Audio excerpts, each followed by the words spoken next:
ज़्यादा नहीं बोलने की ज़रूरत है, क्योंकि आप सब लोग जानते भी हैं और जितने विषय यहाँ पर आए हैं उसका अच्छे ढंग से विस्तार से पूरा विश्लेषण यहाँ पर हुआ है। और फिर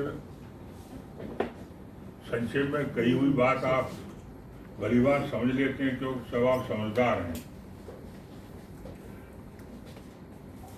पहले जो कभी चिट्ठी लिखते थे, अब तो चिट्ठी लिखते नहीं। पोस्ट ऑफिस तो चिट्ठी के मामले में तो कोई काम नहीं कर पाता, मनी ऑर्डर ही बंद हो गई। लेकिन पहले जब चिट्ठी लिखते थे तो अंत में एक बात लिखते थे, ज्यादा क्या लिखें? समझदार है।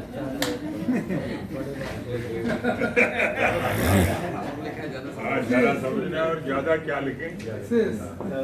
आप समझदार हैं।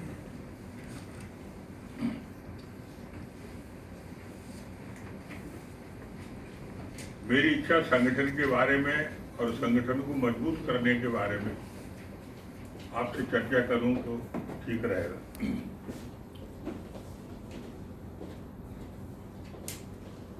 एक तो इस संगठन को विचार तो बहुत पहले से चल रहा है,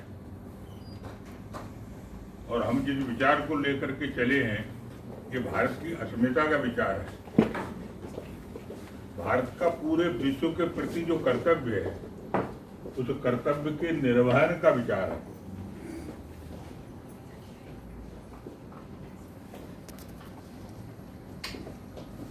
लेकिन एक संगठन के रूप में मूर्त रूप देते हुए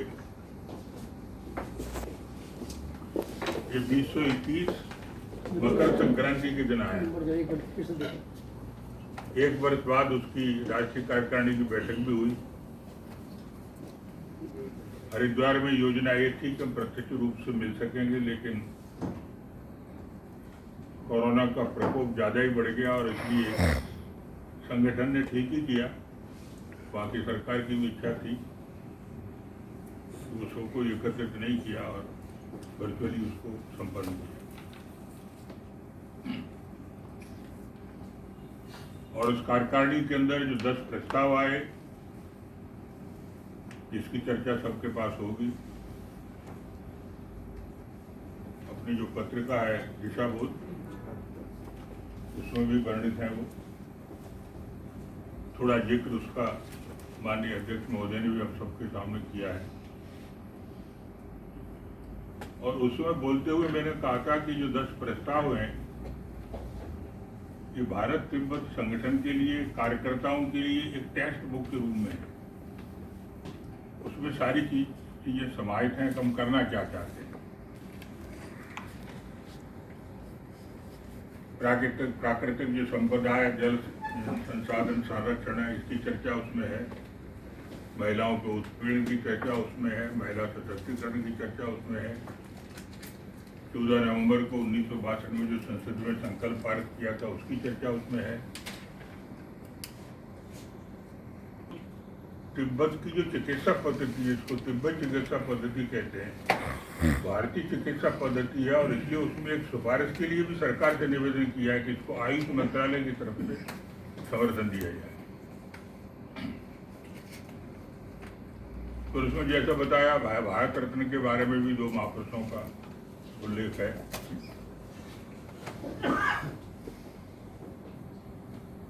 माननीय रज्जू भैया जी का और अपने दलाई लामा जी का।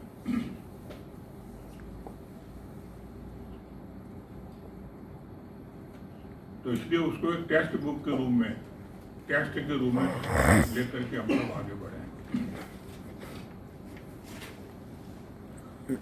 अगर इस समय संगठन की आयु का हिसाब अगर देखेंगे तो हमको सिर्फ एक वर्ष हुआ है, 15 महीने हुए हैं।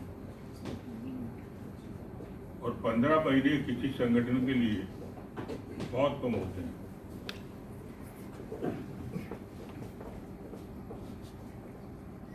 लेकिन भारत तिब्बत समन्वय संघ 15 महीने के अंदर जो इसने विस्तार लिया है,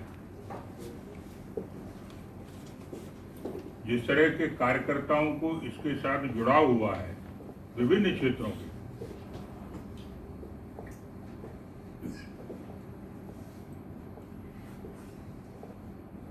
और अभी इसमें तो आप सब लोग कितने 5 प्रांतों के हैं? कितने ये भाई साहब 7 हाँ 6-7 6-7 प्रांतों के ही हम सब इकट्ठे हैं, लेकिन कई प्रांतों के अंदर भी इसका विस्तार हुआ है।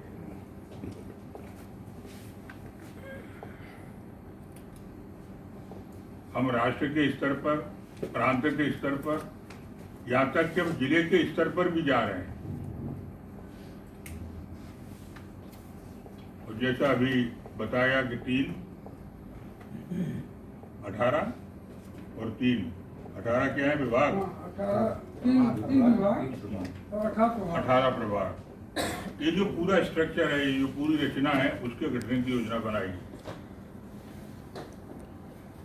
और उसका ठीक प्रतिसाद, ठीक रिस्पॉन्स हमको कार्यकर्ताओं के माध्यम से मिला है।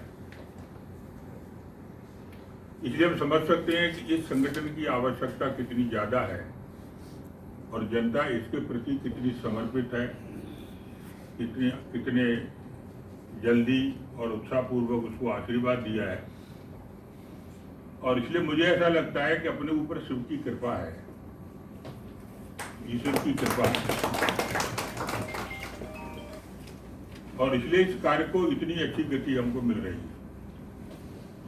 हेमंत जी को ज्यादा मालूम होगा, मुझे लगता है कि भारत तिब्बत समन्वय संघ, उसका उद्देश्य, उसके माध्यम से हम क्या करना चाहते हैं, इसको लेकर के जिसके पास भी जाते होंगे उसने शायद स्वीकृति दी होगी।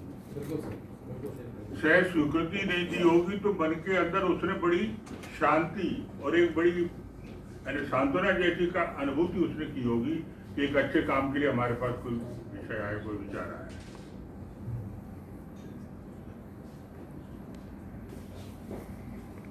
मेरे पास भी जब केंद्रीय सचिव के रूप में प्रस्ताव आया तो मैं मना नहीं कर पाया, जबकि गवर्नर के पद से मुक्त होने के बाद मैंने सोचा था कि अब आराम करना चाहिए, लेकिन मुझे भी ऐसा लगा कि आराम करने से शायद बुढ़ापा आ जाएगा, भारत तिब्बत समन्वय संघ से जुड़ने से फिर जवानी आ जाएगी। और आप देखिए वो जो 10 प्रस्ताव है उसमें एक और चीज देखिए, 10 प्रस्ताव में नहीं, लेकिन उसकी भूमिका में है भारत तिब्बत समन्वय संघ चाहता है कि विश्व स्तर पर एक थिंक टैंक, एक टास्क फोर्स बनाया जाए। और अभी जो जनमत की बात हो रही थी, पब्लिक ओपिनियन की बात हो गई और इसे इंटरनेशनलाइज करने की बात हो रही थी, वो विचार उसमें सम्मिलित है। तो विश्व स्तर पर जहां जहां भारत के लोग हैं, तिब्बत के लोग जाकर के वहां पर बसे हैं, उनके बीच में संदेश ले जाना, उनके जागरण और ये सब करना, और एक विश्व जनमत भी तैयार करने की आवश्यकता है। अगर मैं सोचता हूं तो मुझे लगता है विश्व के 18 देशों में तिब्बत के लोग हैं। पता नहीं जानकारी सही है कि नहीं। और जैसा ये अभी जो प्रारंभ में जो जिन्होंने वो आए थे, इंडो तिब्बत कोऑर्डिनेशन ऑफ और पता नहीं उन्होंने जैसे यहाँ ऑफिस खोला है वैसे अन्य देशों के अंदर भी शायद खोला होगा जहाँ जहाँ तिब्बत के लोग बसते हैं। और इसलिए एम्बेसी के माध्यम से उनको प्रयास करना चाहिए, और हम जो थिंक टैंक और टास्क फोर्स अंतर्राज्यीय स्तर पर बनाना चाहते हैं उसके माध्यम से विश्व स्तर पर इसका जनमत खड़ा करना चाहिए।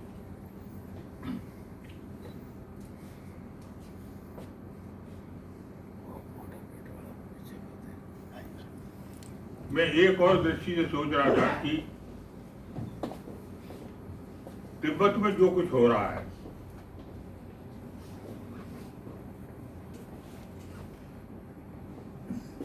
इसको हमने किस दृष्टि से देखना चाहिए।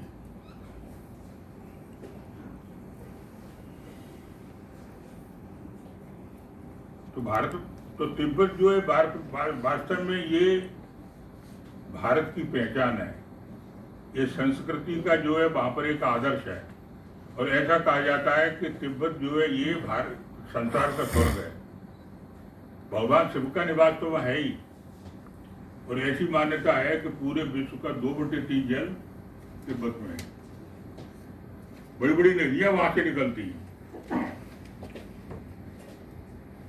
और इसलिए तिब्बत के अंदर जो प्राकृतिक संसाधन है उसके ऊपर कब्जा अगर मानव हित के लिए होता है तब तो विश्व के लिए हितकारी है, लेकिन अगर कोई कुत्सित उद्देश्य को लेकर के उस पर कब्जा करता है तो पूरे विश्व के लिए नुकसानदायक हो सकता है।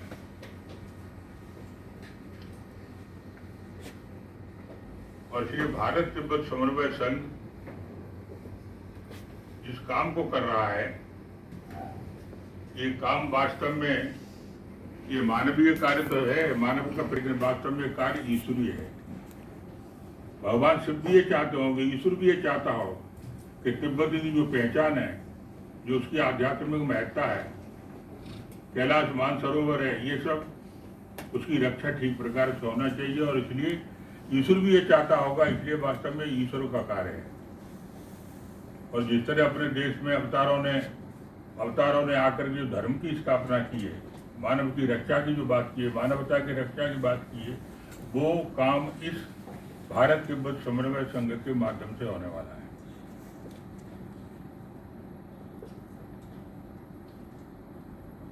एक दूसरी बात जो मैं कहना चाहता था कि समाज के अंदर जितने वर्ग हैं,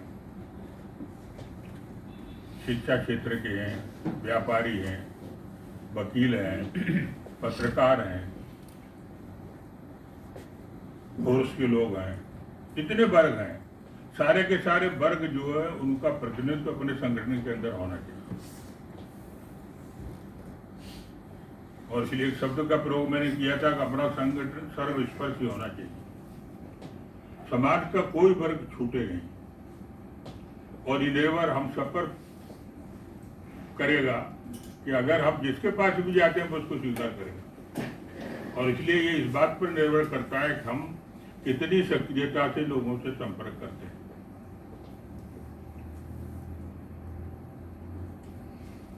अन्य संगठनों का भी समर्थन हम प्राप्त कर सकते हैं। और इसलिए हमको 2-3 तरह के कार्यकर्ताओं की जरूरत है। एक तो कार्यकर्ता ऐसे चाहिए समय देने वाले, जो समय देंगे। लेकिन कुछ ऐसे हैं जो समय देने की स्थिति में नहीं है, वो आशीर्वाद देंगे। और समाज के अंदर जो उन्होंने काम किया है, जो उनका अनुभव है, उस अनुभव के कारण अगर वो आशीर्वाद देते हैं तो हमारे लिए वो बहुत बड़ी पूंजी होगी। इसलिए ऐसे अनुभवी लोग जिन्होंने समाज के अंदर काम किया है, उनको भी जोड़ने का काम करना चाहिए। और तीसरी बात जो मुझे लगती है कि आजकल कोई भी काम, कोई भी संगठन बिना अर्थ के नहीं चलता है। और इसलिए संगठन कार्यकर्ताओं की दृष्टि से, मनुष्यों की दृष्टि से स्वावलंबी होना ही चाहिए। सब प्रकार के समझ वाले, शक्ति वाले, सामर्थ्य वाले, अनुभव रखने वाले लोग तो होना ही चाहिए, लेकिन इनके साथ साथ संगठन आर्थिक दृष्टि से भी स्वावलंबी होना चाहिए। क्योंकि आर्थिक दृष्टि से अगर स्वावलंबी नहीं होगा तब फिर संगठन पूरी क्षमता के साथ आगे नहीं बढ़ पाएगा। और इसलिए संगठन को आर्थिक दृष्टि से स्वावलंबी बनाने के लिए हमको उस तरफ भी ध्यान देना चाहिए। और कुछ ऐसे लोग जो इस क्षेत्र के अंदर ठीक सुझाव दे सकते हैं, उनकी कोई टीम गठित करके विचार करना चाहिए। कई व्यापारिक संगठन होते हैं, कई कंपनीज हैं, उनके पास CSR भी होता है। आजकल हर MLA के पास, हर एक मिनिस्टर के पास स्वच्छानुदान होता है, बड़ी अच्छी राशि होती है। कुछ लोग ऐसे भी होते हैं कि इनकम टैक्स के अंदर रिबेट मिले तो शायद वो ATG का वो प्रोविजन भी होता है। तो बहुत सारी चीज़ों का विचार करके और उसकी व्यवस्था करके उस तरफ भी हमको ध्यान देने की जरूरत है, ताकि आर्थिक दृष्टि से भी हमारे काम में कोई कमी ना आए, कोई बाधा नहीं आए। संगठन के अंदर कुछ कार्यकर्ता ऐसे भी होते हैं जिनके पास समय है, काम करने की इच्छा भी है, संकल्प शक्ति भी है, युवा है, जोश भी है, लेकिन जब वो काम करने के लिए प्रवास करेंगे, जाएंगे, ये सब बातें करेंगे तो उनके पास पैसा नहीं है, अर्थ नहीं है। तो मेरा कहने का अर्थ है कि संगठन को ऐसे लोगों का उपयोग करने के लिए, उनकी क्षमता का उपयोग करने के लिए अर्थ जो है ये बाधा नहीं बननी चाहिए। और इसलिए संगठन को आर्थिक दृष्टि से भी अगर हम स्वावलंबी बनाएंगे तो संगठन समर्थ होकर के खड़ा रहता है। एक आखिरी बात जो मुझे कहनी है वो ये कि अपने मन में कभी ये भाव मत लाना कि संगठन के माध्यम से हम समाज में स्थापित हो जाए। संगठन को टूल बनाकर, संगठन को माध्यम बनाकर समाज में स्थापित होने की ये इच्छा कभी मत करना। इसको पॉलिटिकल एम्बिशन कहते हैं। राजनीतिक दलों में काम करने वाले लोग बहुत आए तो बहुत परसेंटेज में राजनीति के अंदर ऐसे लोग मिलेंगे जो राजनीति को टूल बनाकर, उसको आधार बनाकर, उसको वाहन बनाकर, उसको सीढ़ी बनाकर अपने को प्रतिष्ठापित करके और राजनीतिक क्षेत्र में एमएलए और एमपी बना जाते हैं।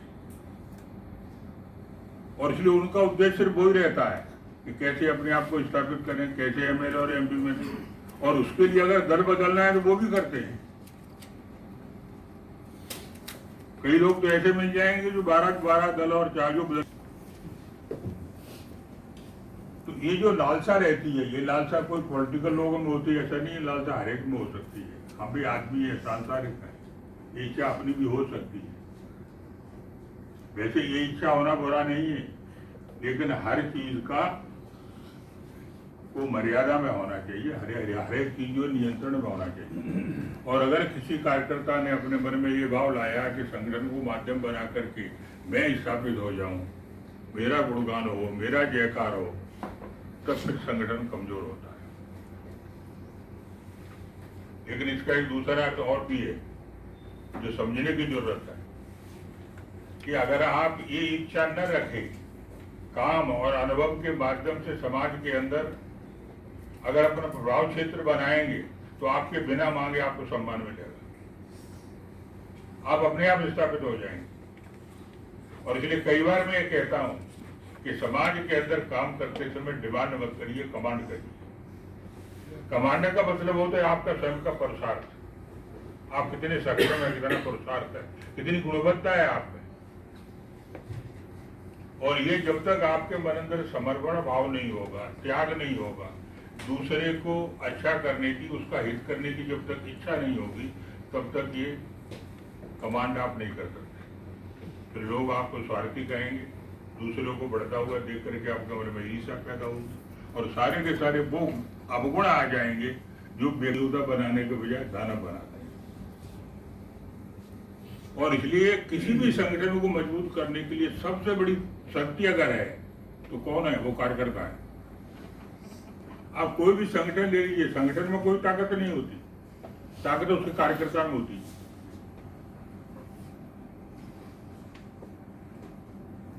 और इसलिए संगठन को और शक्तिशाली बनाना है तो संगठन का जो घटक है, संगठन का जो कार्यकर्ता है, उसको देखो कि वो कितना शक्तिशाली है, कितना सामर्थ्यशाली है, कितना सबको साथ में लेकर के क्षमता रखने वाला है। पुराने जमाने में जो राजा हुआ करते थे ना, तो राजाओं का काम जो अक्सर कर ये रहता था कि दूसरे राज्य पर आक्रमण करते थे, दूसरे राज्य पर आक्रमण करके जीतते थे। इतिहास में अगर पढ़ोगे तो कई बार जो अपना धन खत्म हो जाता था ना, तो बैंक से लोन नहीं लेते थे वो, पता नहीं बैंक होते भी नहीं थे उस समय, वो दूसरे राज्य पर आक्रमण करते थे, आक्रमण करके उसका खजाना लूटते थे, उसको जीतते थे, ये करते थे। अपने देश में भी परकी जो लोग आए उन्होंने क्या किया है? देश को लूटा है। इंग्लैंड का पूरा औद्योगिकरण अपने पैसे के बल पर हुआ, तो ये पुराने काल में हुआ करता था। और ये इस तरह की कथा है कि एक राजा ने दूसरे राज्य पर आक्रमण किया और आक्रमण किया तो युद्ध हुआ, लेकिन युद्ध दूसरा राजा हार गया, इस सेना का कब्जा हो गया। और इस सेना का कब्जा होते ही कब्जा करने वाले राजा ने, उसकी सेना ने बाका जो राजा था उसको कह दिया कि अपने राज्य की सीमा से बाहर जाओ, राज्य की सीमा में नहीं रहना चाहिए आप। क्या करता, निकाल दिया उसको, सीमा से बाहर चला गया।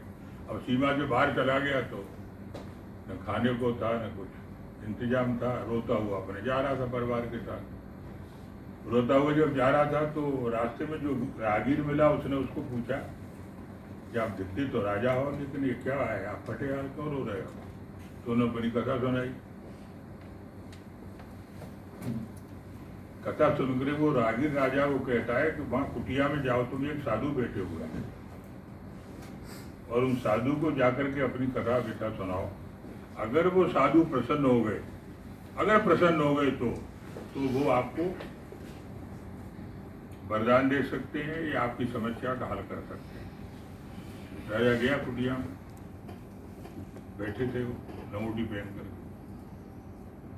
राजा ने अपनी कथा सुनाई, साधु प्रसन्न हो गए। साधु ने कहा जाओ वो कलम वृक्ष दिख रहा है ना पेड़, उसके नीचे जाकर के बैठो, रात भर साधना करो तुम, और सुबह देखना क्या होता है।